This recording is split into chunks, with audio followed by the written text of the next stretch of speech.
This is Mark Fletcher, and welcome to my world.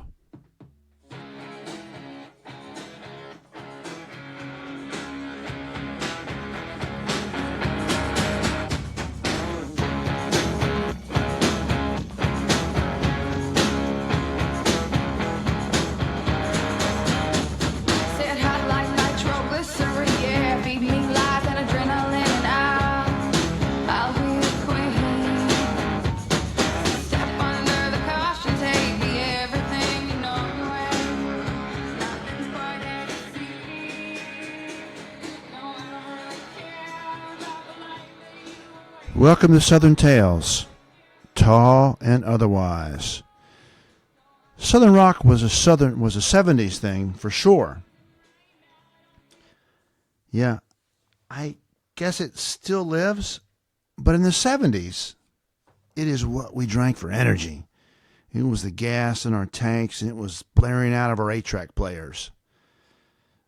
Now, there's a lot of folks who want to explain you the progression of Southern rock or explain how it started in the cotton fields of the South with spirituals sung by slaves, and some connect it to country and jazz and bring back people like, the yodelers of the early 20s and the mountain country songs. And there's folks that connect it to jazz. The truth is, it probably grew out of all of those things. But with the invention of the electric guitar and the coming of the Beatles and Elvis and all that good stuff, it was inevitable there would be some type of regional cultural sound coming out of the South that would be bluesy as well as rock. You see, in the 70s, it was all we cared about. And there were many great bands. They all shared a kinship. They toured together, they partied together, and they were usually grouped together. If you want to know who they are, simply listen to the Charlie Daniels song, The South's Gonna Do It Again. They're all there. But above them all was Lynyrd Skynyrd. Why? It's not really a hard question.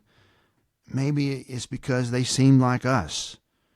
You know, they weren't fancy. You didn't see the lead singer wearing spandex or makeup, and there was no flowing scarves or boas or, any of that stuff that you associated with the glam bands and all the other bands who needed a gimmick. Lynyrd Skynyrd didn't need a gimmick. You have a lead singer barefoot, plain and simple, like us.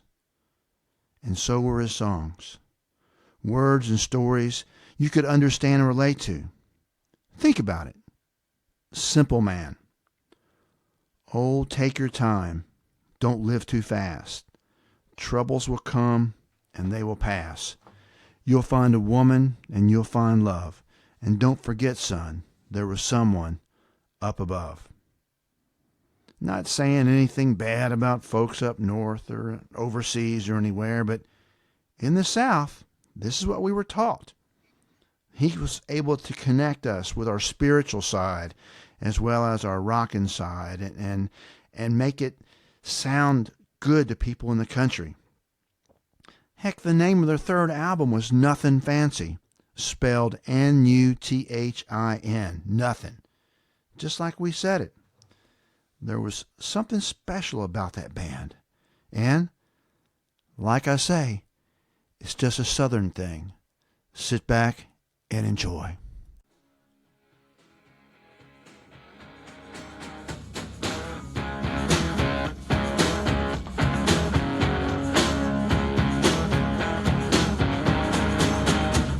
Now I got things that you can't touch. Don't get too close, you won't get much. You act like you're 17. Sweet like boys that I can't see. Mean like boys that act like me. Do you know what I mean? No, I don't really care about the life that you waste. No, I don't really. And we continue to push Southern music on our podcast. And this season, we feature Memphis music from Audra Brown. The album is called The Cody Sessions and is available at bandcamp.com. Often called a cross between Cheap Trick and Joan Jett with a Southern twang, this album was produced by Cody Dickinson of the North Mississippi All-Stars. We think it rocks. So enjoy. You may follow the link on our page at broadneckmusic.com to find this and other music by Audra Brown. We encourage you to support our local music community. Now I don't really know why you think that you'll see, but you'll believe it. Singing the same old song.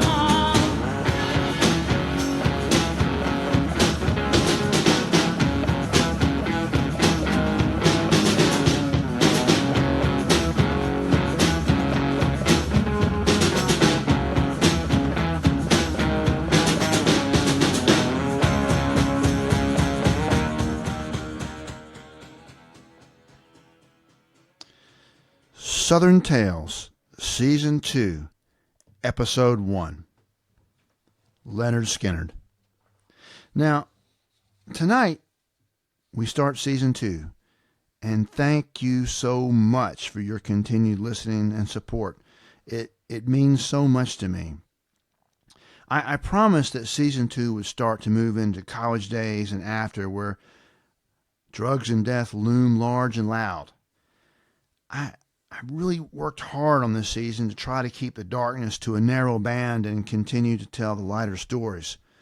I mean, some of the darkness is reality, and it won't go away, and I'll tell it. But I thought it'd be cool to start this season with what means the most. That'd be music. As you know, music has framed my life, really from the beginning. I mentioned before, my father listened to Marty Robbins, Herb Albert and the Tijuana Brass.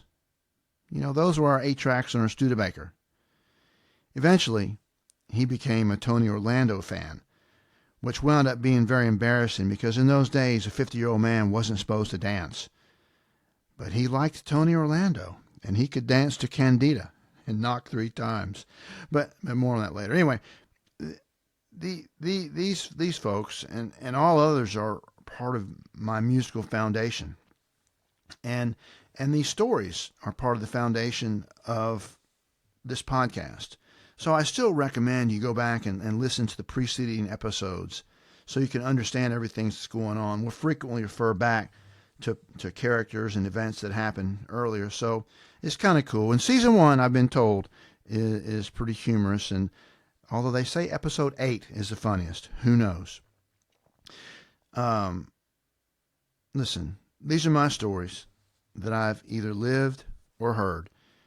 And while there may be some disputes about the actual facts, this is the way that I remember it.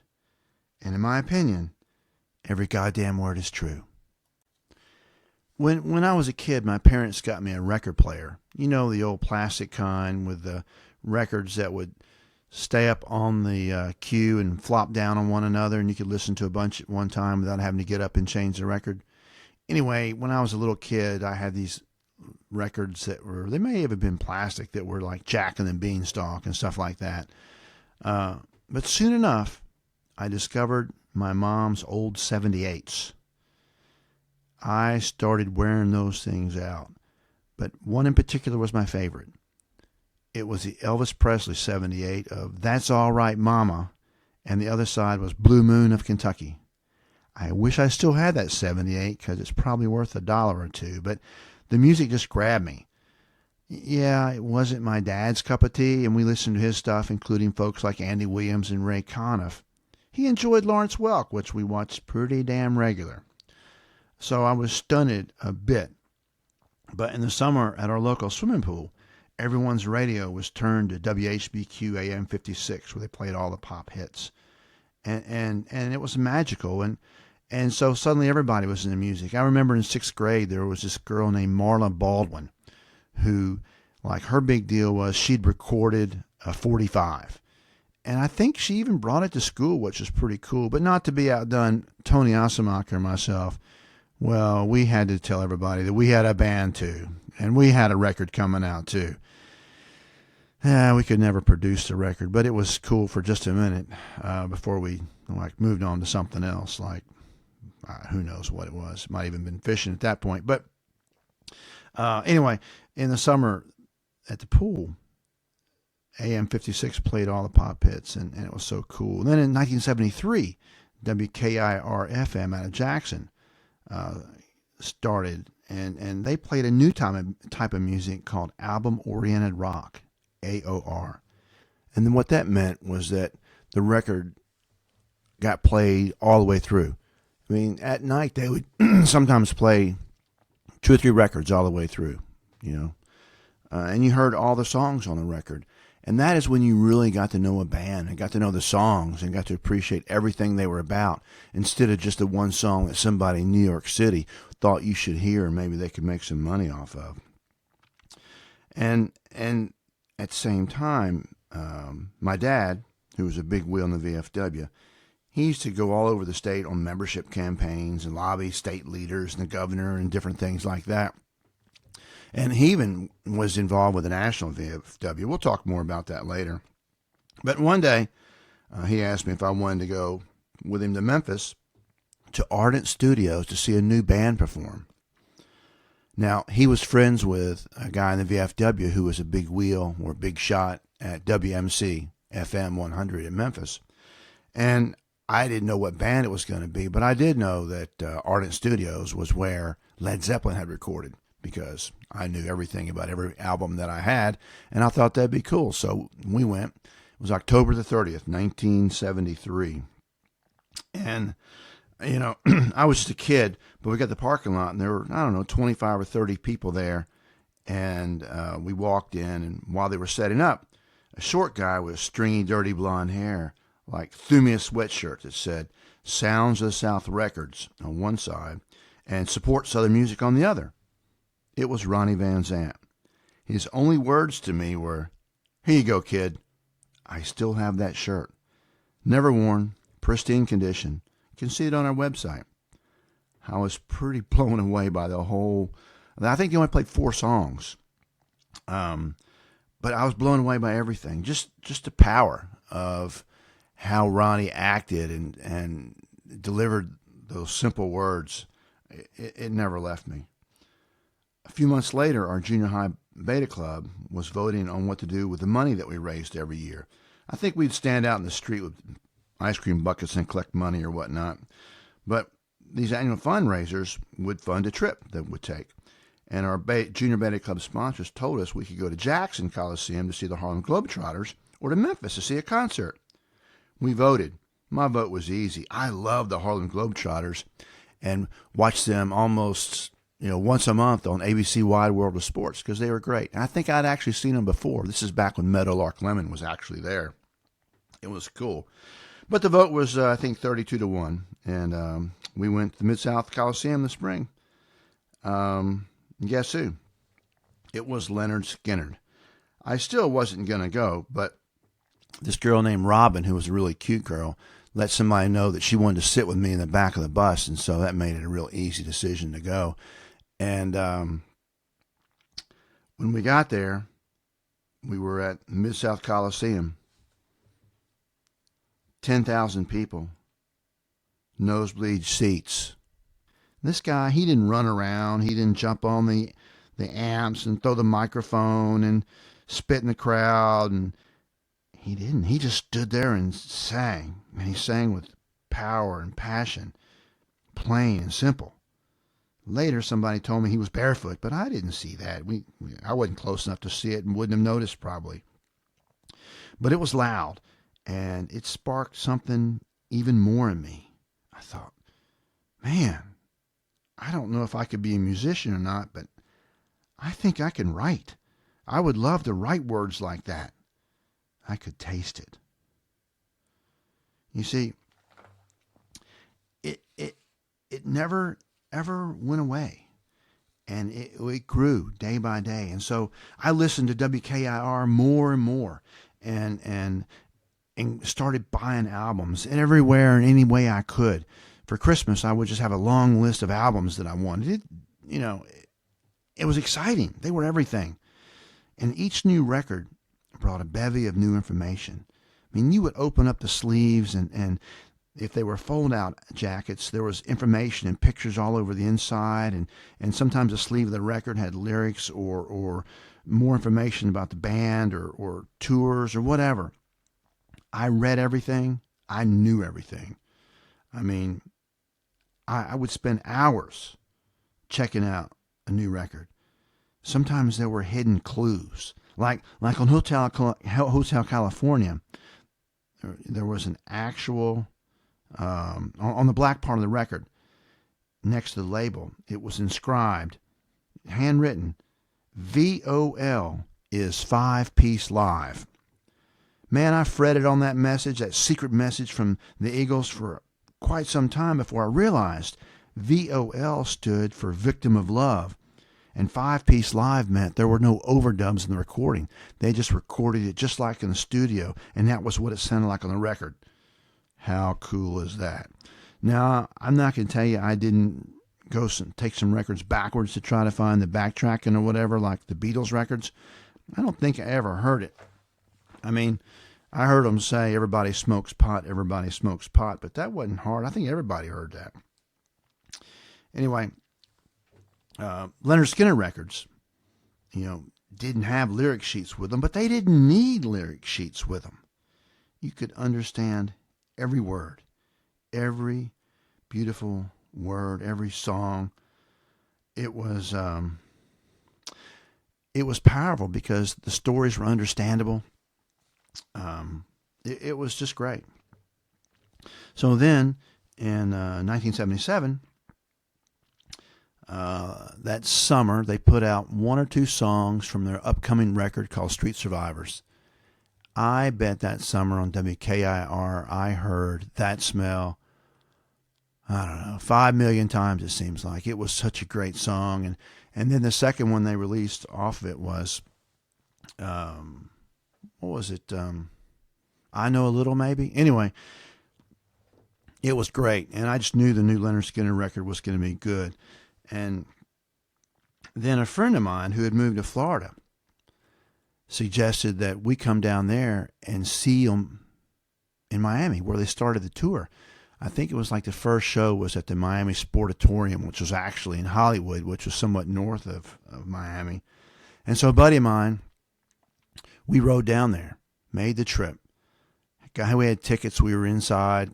It was an amazing show. They played the new song. Steve Gaines was playing guitar and sang. It was the first time anybody else had ever sang on a Lynyrd Skynyrd song except for Ronnie. It was pretty great. I took a picture that I still have a poster of on my wall today. Really, really cool. We got back, I don't know, October the 16th or 17th, something like that.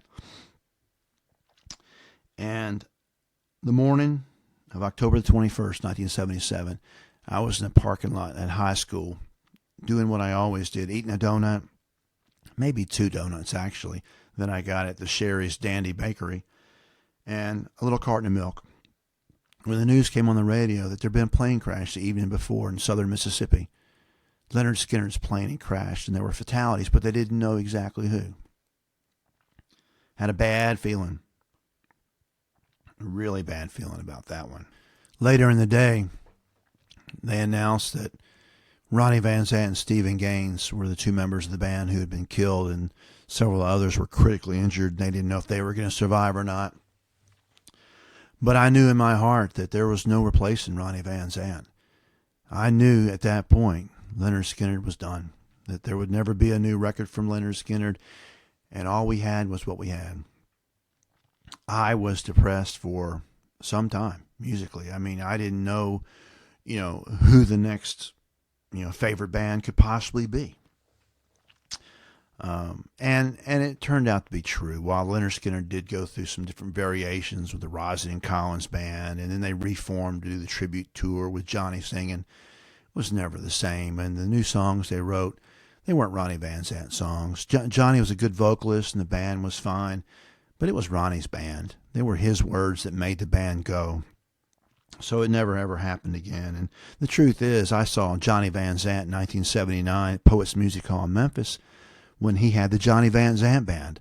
he was far better with the Johnny Van Zant band than he was with Lynyrd Skynyrd because it was his words. It made sense. He's a great vocalist too, but he wasn't Ronnie Van Zant and Lynyrd Skynyrd.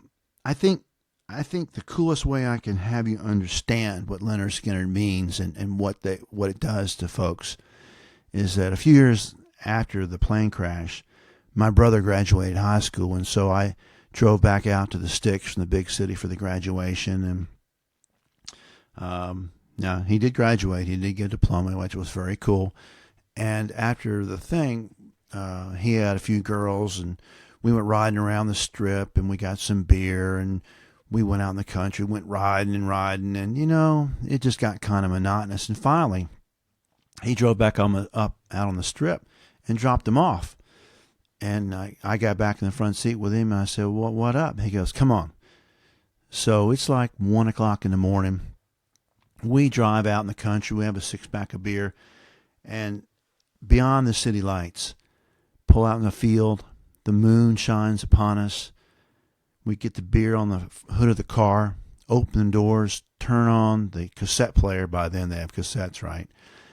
And Lynyrd Skynyrd is blaring out the car speakers while we're sitting on the hood drinking beer in the moonlight. And there we are out there singing the words to Give Me 3 Steps just as loud as we possibly can. And it feels great.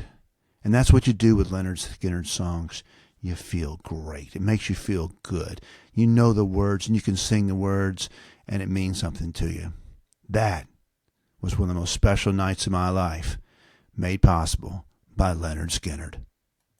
Oh, and by the way, for those of you who are curious, Robin sat in the back of the bus with me for just a little while on the trip to Memphis. But it wasn't long before she realized I had no idea what to do. And like I said, she was in the band, they knew. And so it wasn't long before she was in another seat with a guy who was, you guessed it, he was in the band. So, yeah. Anyway, I enjoyed the concert.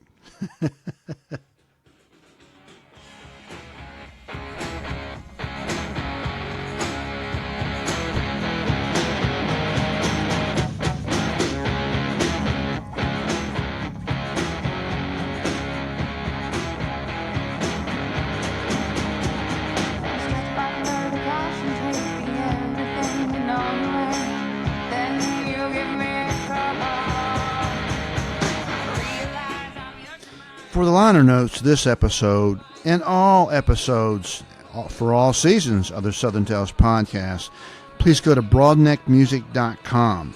Here you'll find more info about the episode, more depth, maybe the answers to your questions, sometimes pictures.